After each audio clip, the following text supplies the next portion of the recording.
नमस्कार, मैं भारत शर्मा आप सभी का स्वागत करता हूं हमारे YouTube channel crack facts Z में। ठीक है, और आज हम कविता पढ़ेंगे रघुवीर सहाय द्वारा रचित तोड़ो।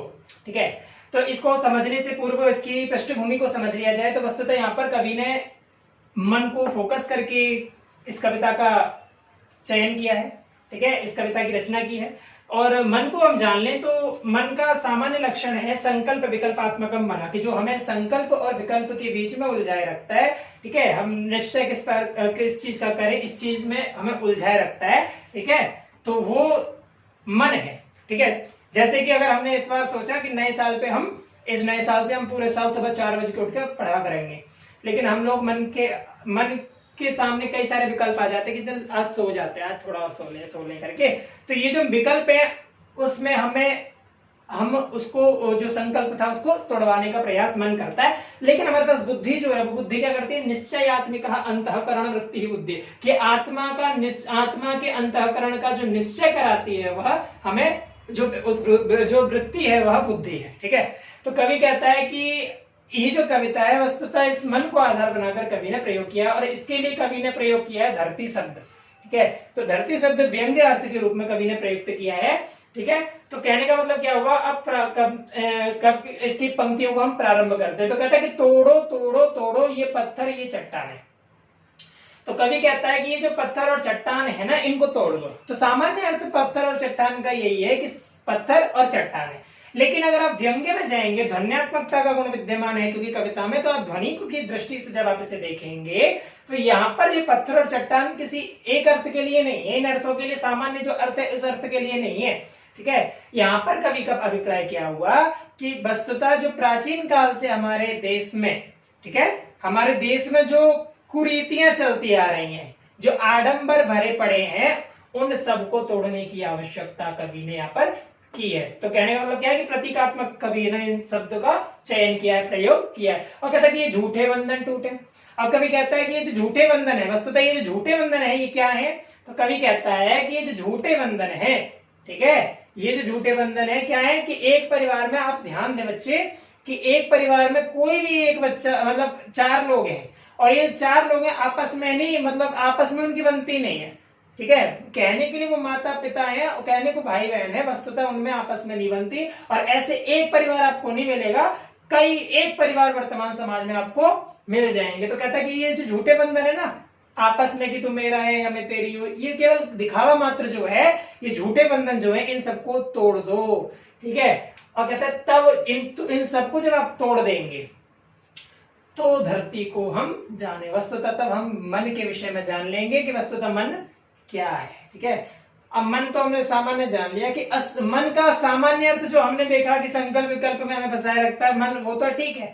लेकिन कहता है कि यहाँ पर तो कि धरती को हम जाने, तो वस्तुतः हम मन को जानेंगे का मतलब क्या है कि मन को तो हम जानते हैं, लेकिन मन को जाने या धरती को हम जाने, तो कहने का मतलब क्या है कि वस्तुतः जो मन है उसकी अच्छाई को जान सकते हैं। ठीक है, क्यों, क्योंकि एक चीज के 2 पहलू होते हैं, अच्छाई भी होती है और बुराई भी होती है। तो हम अच्छे वाले मन को जाने जो हमारा भला ही करेगा, बुरा कभी नहीं करेगा। ठीक है, तो कहते हैं कि सुनते हैं मिट्टी में रस है जिससे उगती दूब है। ठीक है, तो कहा कि सामान्य भाषा में हमने सुना है कि मिट्टी में रस होता है, इस कारणवश अपने खाली धरती पर भी जो है दूब घास उग जाती है, जिसको आप पूजा पाठ में प्रयोग करते हैं। ठीक है, तो कहता है कि सुनते हैं मिट्टी में रस है जिससे उगती धूप है, कि मिट्टी रसयुक्त होगी तो वहां पर अपने आप में घास उग जाएगी, जिसको आप धूप घास कहते हैं, जो पूजा पाठ में प्रयोग की जाती है। ठीक है, तो यदि उस घास में मतलब उस मिट्टी में रस होगा तो वहां पर घास उग जाएगी। तो कवि कहता है कि ये जो मन है ना, बेसिकली इसमें क्या है कि अच्छाई, रस तो है, अच्छाई तो है, लेकिन वो है कहां पर, उसको केवल थोड़ा सहारा देने की आवश्यकता है। ठीक है ना, जिस प्रकार घास उग जाती, जिस प्रकार रस युक्त मिट्टी में अपने आप घास उग जाती है, उसी प्रकार हमारे मन में भी अच्छाई के होने के कारण हम मन को संभाल सकते हैं। ठीक है, मन को क्रिएट कर सकते हैं कि हमें कहाँ जाना है, किस स्तर का मन है। ठीक है, मन को चयनित कर सकते हैं कि हम कहाँ ले जाएं। ठीक है, और कहता कि अपने मन के मैदानों पर व्यापी कैसी ऊब है, ठीक है। तो मन के मैदानों पर, ठीक है, तो अपने मन के मैदानों पर कहता है कि हाँ हमारे मन में क्या है कि हमारे मन में अच्छाई है, लेकिन साथ में नकारात्मकता भी हमारे मन में विद्यमान है। और वो जो नकारात्मकता है, इस कारण हम अपने भला करते करते भी बुरा कर बैठते हैं कई बार, ठीक है। कई बार हम अच्छे निर्णय को लेते, अच्छा निर्णय करते हुए भी कई बार गलत का चयन कर लेते हैं, ठीक है। तो कहता है कि व्यापी कैसी युग है, ठीक है।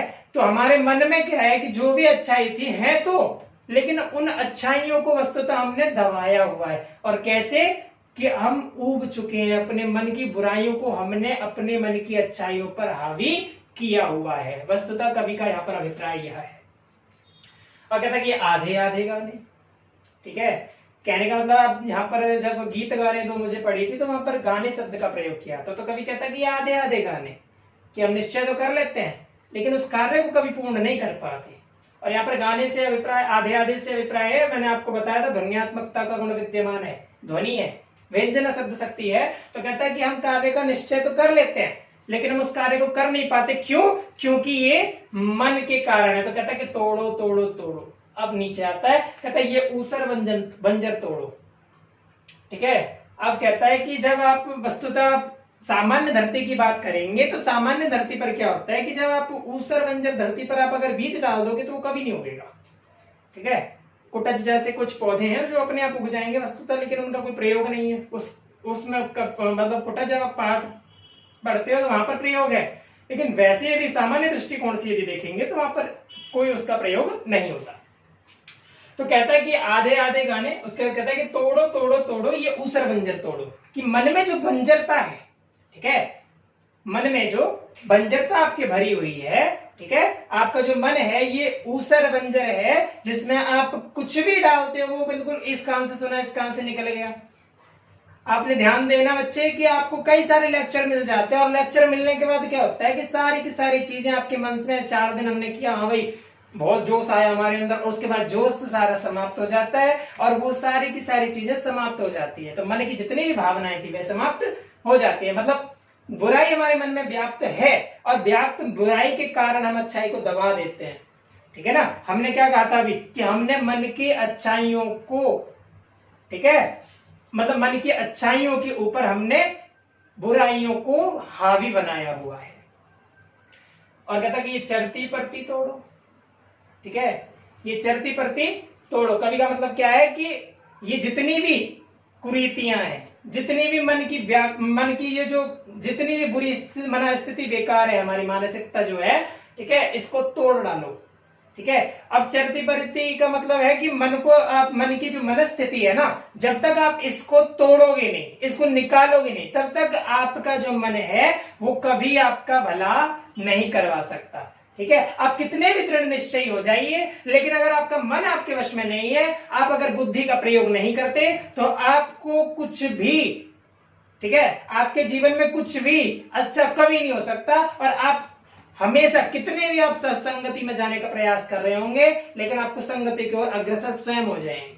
कि जिस प्रकार कोई बीड़ी पीने वाला व्यक्ति हो और वो अपने व्यक्तित्व के अनुसार लोगों को ढूंढ ही लेता है, और पढ़ने वाला व्यक्ति अपने व्यक्तित्व के अनुसार व्यक्तियों को स्वयं ढूंढ लेता है, ठीक है ना। तो उसी प्रकार से कहता है कि जो चरती परती है, ये जो मन की व्याकुलता है, जो मन में द्वेष भरा पड़ा है, मिथ्या विचार बढ़ा हुआ है, इस द्वेष को तोड़ दो, इस मिथ्याचार को मिटा दो, तब आपका थोड़ा सा भला हो जाएगा। यहाँ कवि का अभिप्राय। और कहता है कि सब खेत बनाकर छोड़ो, ठीक है। तो चरती परती का मतलब क्या है कि बेसिकली जो आपकी जो धरती है, ठीक है, ऊसर बंजर धरती है जिसमें पत्थर इत्यादि पड़े हुए हैं, उस बंजर धरती में आप खेती नहीं कर सकते, ठीक है ना। उसी प्रकार मन में जो द्वेष भरा हुआ है, मन में जो कुरीतियां, कुसंगति इत्यादि, मन में जो दुराचार भरा हुआ है, उस दुराचार को आप तब तक नष्ट नहीं कर, जब तक आप नष्ट नहीं करोगे ना, तब तक उसमें कुछ अच्छा नहीं पनपेगा। फिर चाहे भले ही आपको माँ बाप कितना भी अच्छा कुछ कह लें कि हाँ बच्चे ये करना चाहिए, ये नहीं करना चाहिए, ठीक है, या मैं तुम्हारा भला कर रहा हूँ, ये तुम्हारे लिए मैं पैसे दे दूंगा, तुम ये कर लो वगैरह वगैरह, आप कुछ कितना भी वो पैसा दे दें, कुछ भी करवा ले, लेकिन आप क्या करेंगे, जब आपके मन में दुराचार भरा हुआ तो आप कभी किसी अच्छे मार्ग की ओर अग्रसर नहीं हो सकते, ठीक है ना। तो आपने इंदिरा साउथ की प्राचीन बहुत पुरानी मूवी है, वो आपने देखी होगी, इंद्र द टाइगर। वहां पर भी एक वो आता है कि तो वो खेत जो होता है उसको सब कुछ दान में देता है, फिर बाद में क्या करता है गांव में कि वो अपने गांव को जो बंजर जमीन होती है उसमें खेती करने के लिए उसमें बहुत सारी मेहनत करता है, सारे पत्थरों को चट्टानों को साइड में हटाता है। तो वहां पर उसको उसी प्रकार से जिस प्रकार धरती को, बंजर धरती को खोद करके उसमें से पत्थर इत्यादि को हटाने के पश्चात उसमें रस जो होता है उससे खेती हो सकती है, उसी प्रकार जो मन के दुराचार हैं उन मन के दुराचारों को हटाने के पश्चात ही, ठीक है, उन मन के दुराचारों को, उनको बुद्धि व्यक्तियों को, तब मन की जो बुद्धि है, जो मन की जो मतलब मन की जो कुरीतियां हैं, मन में जो दुराचार भरा हुआ, उन चीजों को नष्ट करने के पश्चात ही आप अच्छाई की ओर अग्रसर हो सकते हैं, तब आपका मन अच्छा कार्य करने के लिए प्रेरित होता है। सब खेत बनाकर छोड़ो। आप जानते हो कि खेत बनाने से क्या अभिप्राय कवि का, कहने का मतलब क्या है कि अगर आप खेतों की तरह उसको हटा दोगे, बंजर जमीन से परिवर्तित करके उपजाऊ जमीन बना दोगे, उसी प्रकार अपने मन को भी आप वश में करना सीख लें। और कहा कि मिट्टी में सब खेत बनाकर छोड़ो, मिट्टी में रस होगा ही जब वह पोसेगी बीज को। तो वस्तुतः कवि का अभिप्राय क्या है कि बेसिकली बीज जब पोसेगी तो इसका मतलब क्या है कि उसमें बीज में उसमें रस है। यदि मिट्टी में रस नहीं होगा तो बीज पोसेगी नहीं।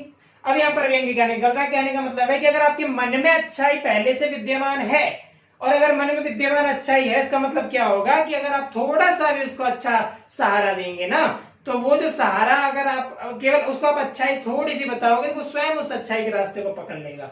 लेकिन अगर नहीं होगा, ठीक है ना, अगर आपके मन में मानसिकता आपकी पूर्णतः खराब हो चुकी है तो आप कितना भी उसे समझा लिए जाए, आप उसे समझा नहीं सकते उसे, मतलब किसी भी व्यक्ति को जिसके मन में मानसिकता जिसकी खराब हो चुकी है, ठीक है ना, सामान्य भाव ये है, ठीक है। और कहता है कि हम इसको क्या कर डाले, अपने मन की खींच को। कुछ व्यक्ति आपने ऐसे भी देखे होंगे कि संसार में मन से हार चुके होते हैं।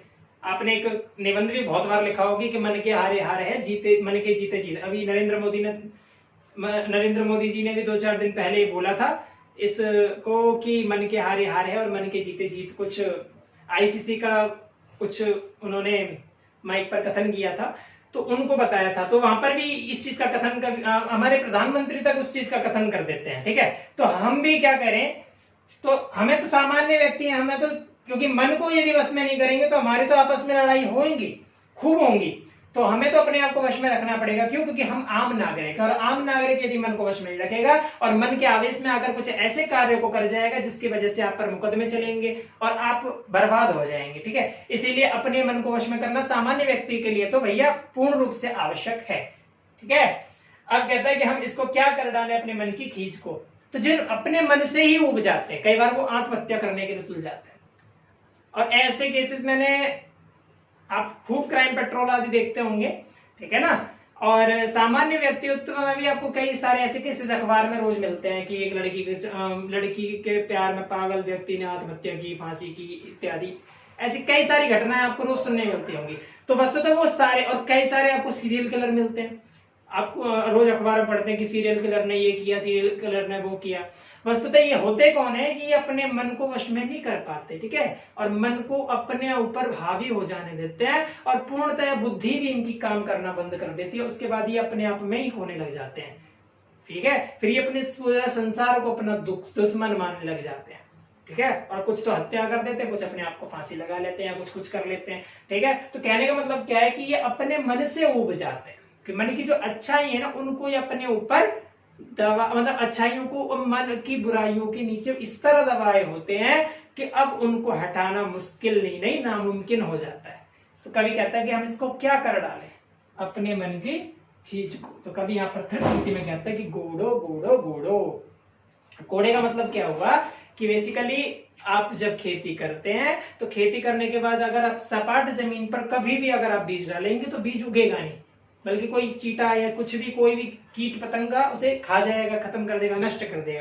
तो कवि कहता है कि रस युक्त जो जमीन है ना, आप उसे गोड़ोगे और उसके अंदर जब बीज को डालोगे तब वो पोसेगी उस बीज को, अन्यथा वह नष्ट हो जाएगा। तो कवि का कहने का अभिप्राय क्या है कि बेसिकली जो आपके मन में दुराचार भरा हुआ है उस दुराचार को नष्ट कर दें, और उस दुराचार को नष्ट करने के पश्चात अपने मन को जीतना प्रारंभ करें। और उसको जीतना इतना आसान नहीं है, उसके लिए आपको ध्यान भी करना पड़ेगा। इसीलिए कहते हैं कि आध्यात्म में भी जाना चाहिए। ठीक है, तो बेसिकली सबको अध्यात्म में जाने की आवश्यकता है। ठीक है, और यहाँ तक कि इस चीज का उल्लेख श्रीमद् भगवत गीता में भगवान श्री कृष्ण और अर्जुन के संवाद में भी आया है। और मन को ये कवि तो आजकल प्रयोग करने लगे हैं, बेसिकली ये तो प्राचीन काल से चलता आ रहा है। ठीक है, वहां पर श्रीमद् भगवत गीता में अर्जुन जब युद्ध करने जा रहा था तो वहां पर अर्जुन का सीधा प्रश्न था किससे, श्री कृष्ण से। कहता है कि चंचलम ही मना कृष्ण प्रमादि बलवदृढ़म् तस्याहम निग्रहम मन्ये सा वायुरिव सुदुष्करम, कि हे प्रभु ये जो मन है इसको वश में करना वायु को रोकने के समान है। अगर आप वायु को पकड़ के देखें, अगर नहीं पकड़ पाएंगे, है ना, तो कहता है कि इसको वश में करना सेम उसी प्रकार है जिस प्रकार वायु को हाथ में नहीं पकड़ा जा सकता। तो मैं क्या करूं? तो वो कहते हैं, उत्तर में कहते हैं कि असंशयम महाभाव, कि इसमें कोई संशय नहीं है कि ये जो तुम कह रहे हो कि मन को वश में करना कठिन है, लेकिन असंशयम महाबाहो मनो दुर्निग्रहम चलम, कि मन को पकड़ना, चलायमान मन को पकड़ना कठिन है, दुष्कर है।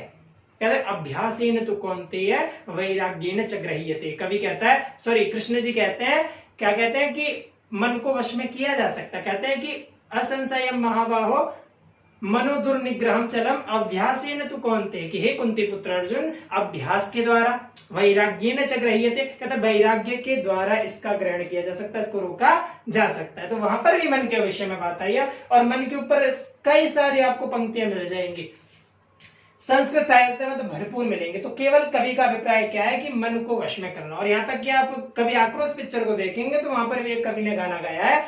अब जो लिखा है मुझे नहीं पता किसने लिखा, लेकिन जो गाया है बड़ा प्यारा गाया है। वो गाने की पंक्तियां कि मन के मत पे मत जइयो ये जीते जी मरवा देगा। तो सामान्य भाव है कवि का।